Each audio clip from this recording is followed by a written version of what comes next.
This is the third in a series of videos in which I'm attempting to repair this Voltech PM300 power analyzer.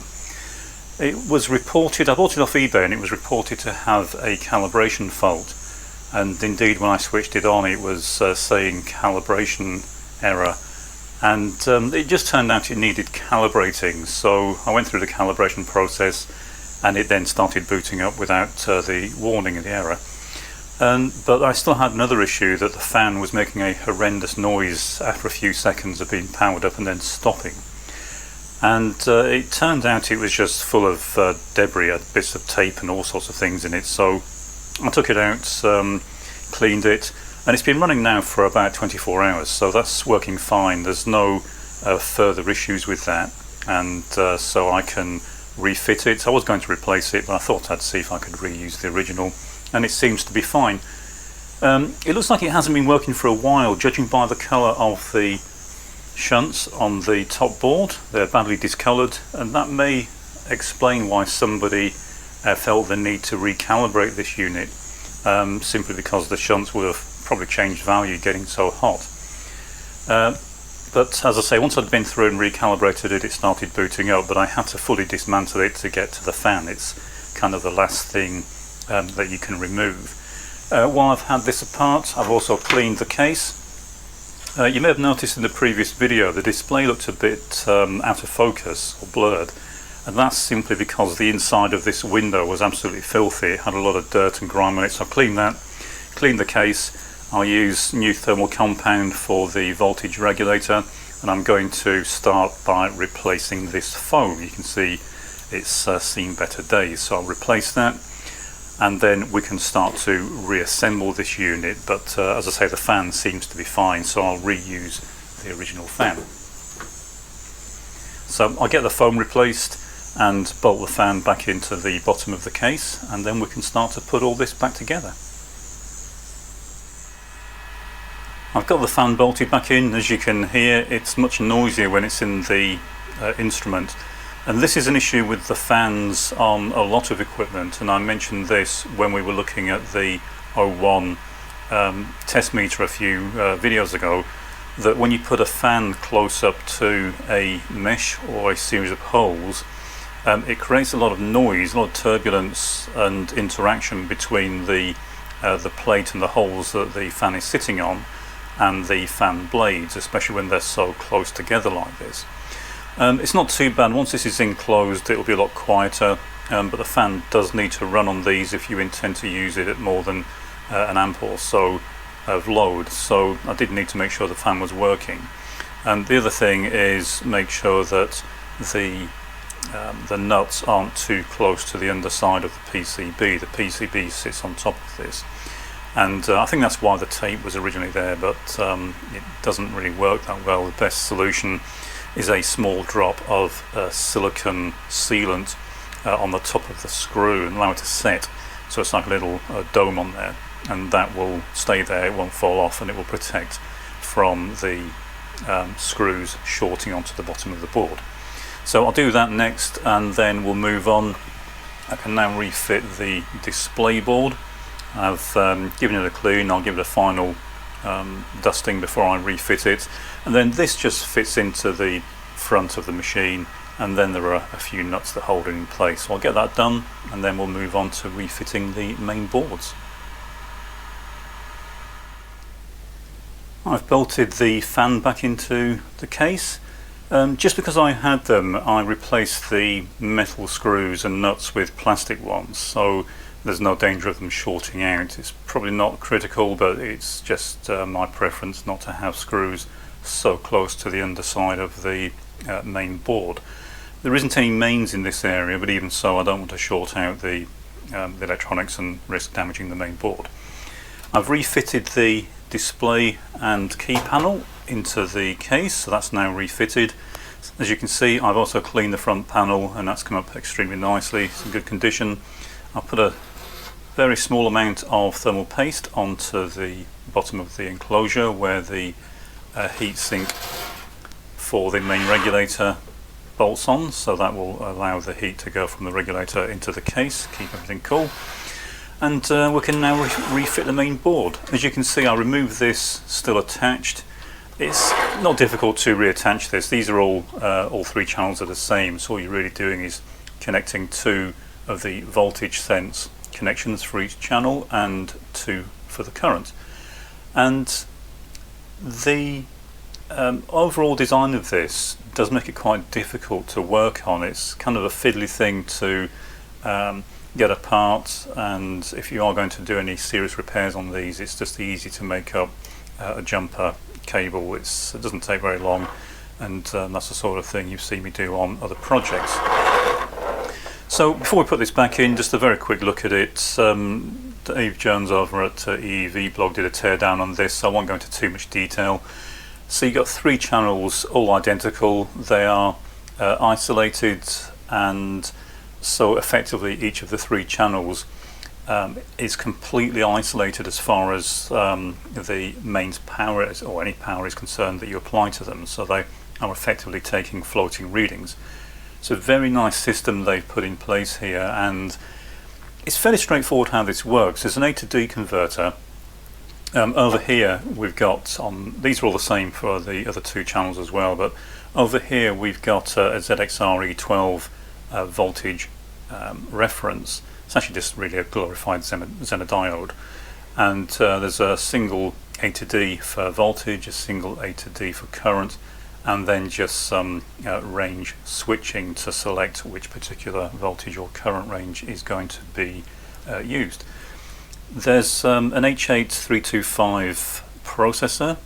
All the calibration data is stored in an EEPROM, so that's this device down here. That's where all the calibration data is stored.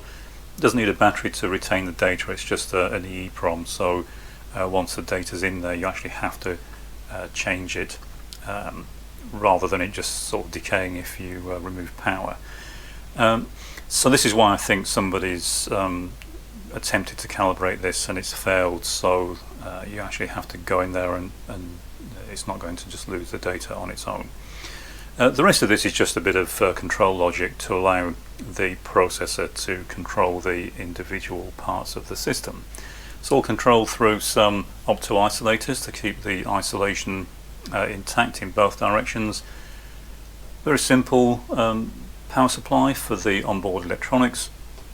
And as I said, the only real problem with these is the way they're constructed means that when you reassemble it, it's very difficult to do any fault finding with. I've repaired probably 3 of these, and luckily each one was a fairly simple fault and was easy to track down. But if you had any in-depth issues with these, then it might be a real pain to get them repaired. Okay, so what I'm going to do now is drop this back into the enclosure, get it bolted in. I'll bolt the rear panel back on. The other thing I do when I take these apart is just take the 2 screws out that hold the mains socket in place. It just makes it easier to get this in and out. And you can take it apart without disconnecting this. This will just come through the aperture in the rear of the enclosure, and to refit it, of course, you just do the reverse. So I'll get this bolted in place and we'll go from there. I've got the main board bolted back into place. I've got the heatsink clamped down, fresh heatsink paste underneath. I've soldered the fan flying leads back to the board. Seems to be a bit of an afterthought on this. The fan and the leads just solder to 2 of the leads on the main smoothing caps. The rest of the board went in fairly easily, just the usual thing of some of the posts had been over tightened at some point and were rotating, so I re-punched those. I forgot to mention earlier, I re-punched those to stop them turning round. It's just really a case of turning the case upside down and using a tapered punch, and just give them a quick tap with a small hammer, and it kind of flares the end out and locks it in place. All the rest went back fairly easily. The next job is to bolt the rear panel back into place. That's the same as the front panel, just a series of studs and nuts. So I'll get those refitted and we'll go from there. I've got the rear panel refitted, it's all bolted into place. I've refitted the guard, refitted the mains power socket, put the screws back in that clamp down to the regulator heatsink. So nothing, no problems, it's all gone together quite nicely. And the next thing is to refit the two jumpers between the front control board and the processor board. So there are two of these, one at each side. They're identical, doesn't matter which one you put where, but they just connect these two pairs of sockets together. So I get those fitted, and then we can move on and start fitting the remaining boards.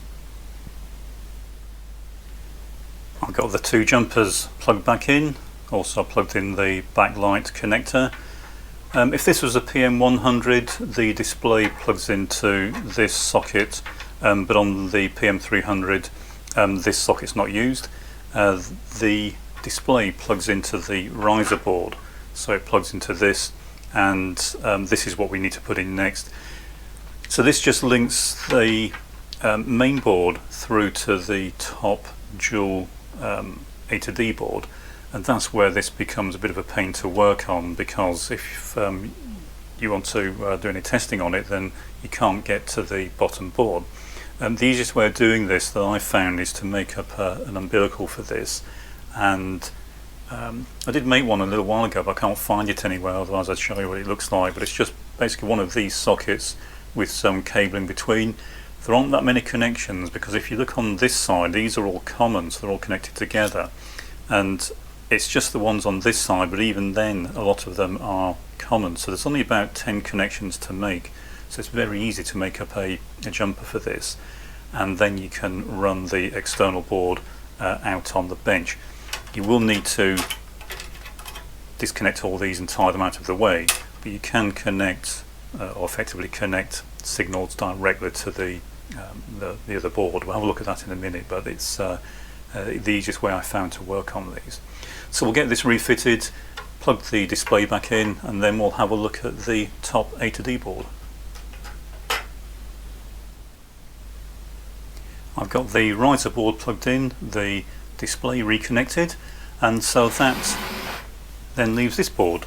This is the top two channel A to D board. So with the PM300 you just have this bottom board, the control circuit, the microprocessor, and then this single channel.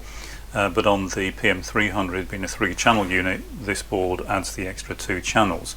And you can see how hot these two shunts were getting. And there's probably a couple of reasons for that. Most likely the fan wasn't rotating. It did stop after a few seconds when I powered it up.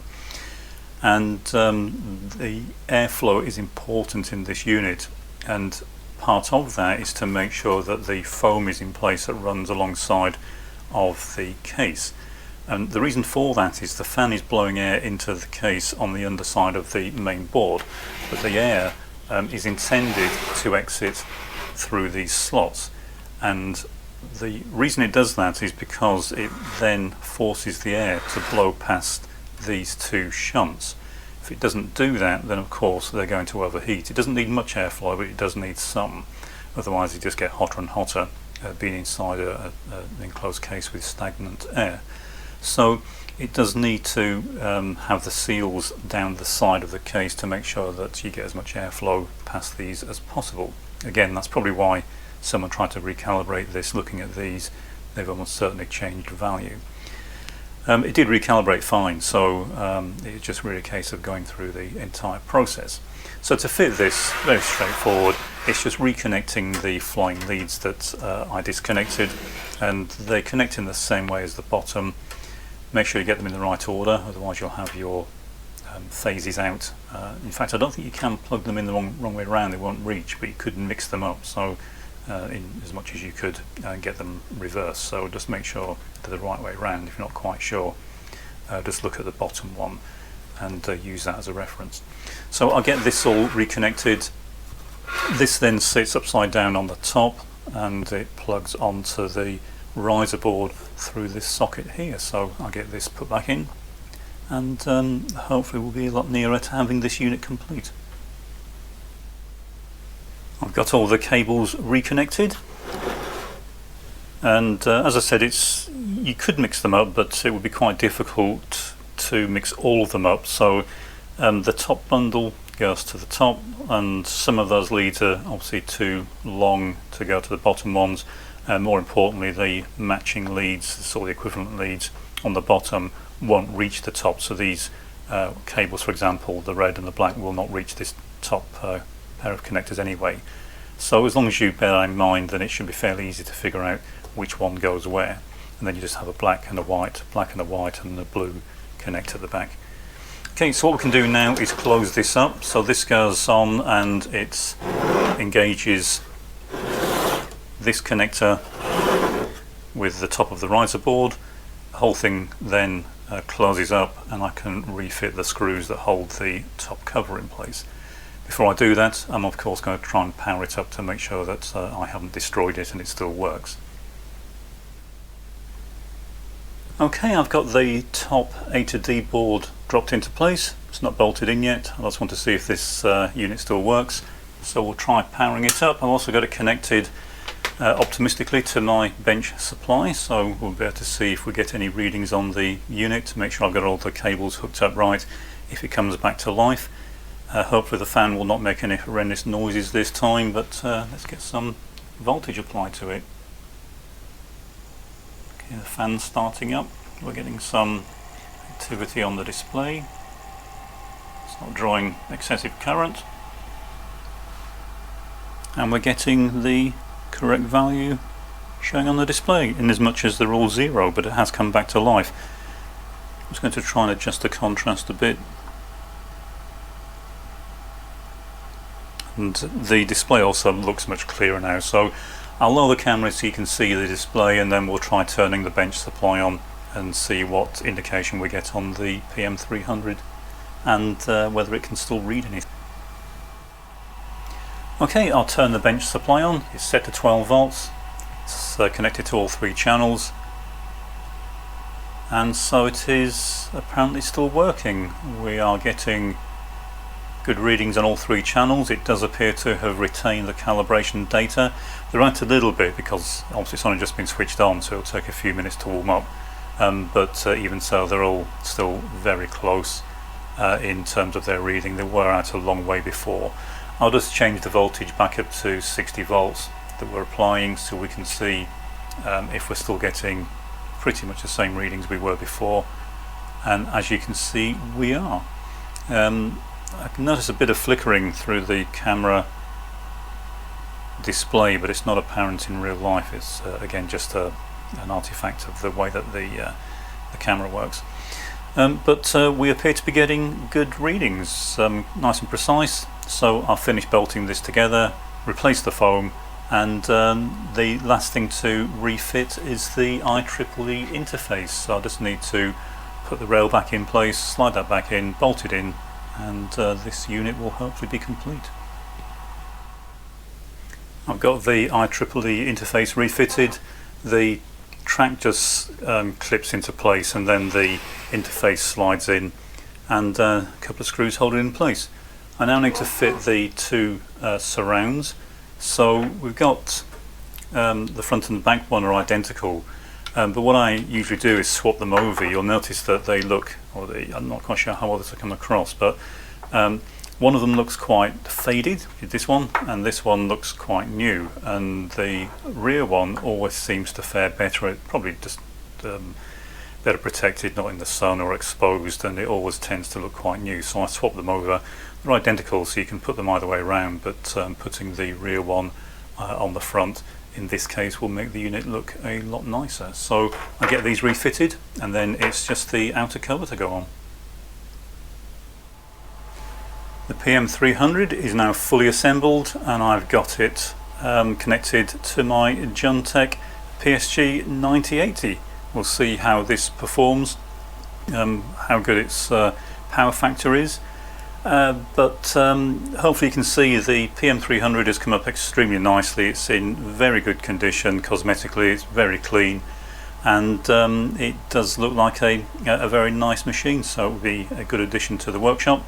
I probably will go through the calibration again once it's been running for a while, and it does seem fairly close, but it might drift a little bit as we've had it taken apart, and went through the calibration fairly quickly the first time, so it probably can be improved. I'll just move the camera now so that you can see the display on the PM300 a bit more clearly, and we'll see how the Voltech performs. Okay, so we can see that the Voltech is drawing about 5.4 watts, and it's connected to channel 1 on the PM300, and again I can see a bit of flickering through the camera viewfinder, but it's not apparent in real life. It's again just an interaction between the camera and the display update. Quite a low power device, the Voltech. It's not drawing too much power at all, so let's check its power factor. 0.481, so that's not very good at all, and in fact it would not pass European legislation like that. The power factor is way too low. Now it doesn't really matter on a device that draws so little power like this, but if we look at the again, the power is 5.4 watts, but the VA is 11.1, and so the reactive power is also quite high at 9.7, so not particularly impressive, but as I say, it's not that critical with such a low power device. So that's it for this series. Apologies it wasn't a more detailed fault finding. I was hoping it was going to be something a bit more challenging, but it does go to show that if ever you get a piece of faulty equipment, it's always worth checking these simple things first. I had really finished with this video, and I was just cleaning up, and I started by turning off the Voltech. I thought I'd just show you this because I thought it was fairly interesting. So I'm now going to turn the Voltech off. It's drawing 5.4 watts turned on, switch it off using the switch on the front, and it's still drawing over 1 watt, so not particularly efficient in terms of its power use, and the power factor in standby is 0.24, which is terrible. So I thought that was interesting. It's a nice little meter, but it's not particularly good in terms of the way it utilises power.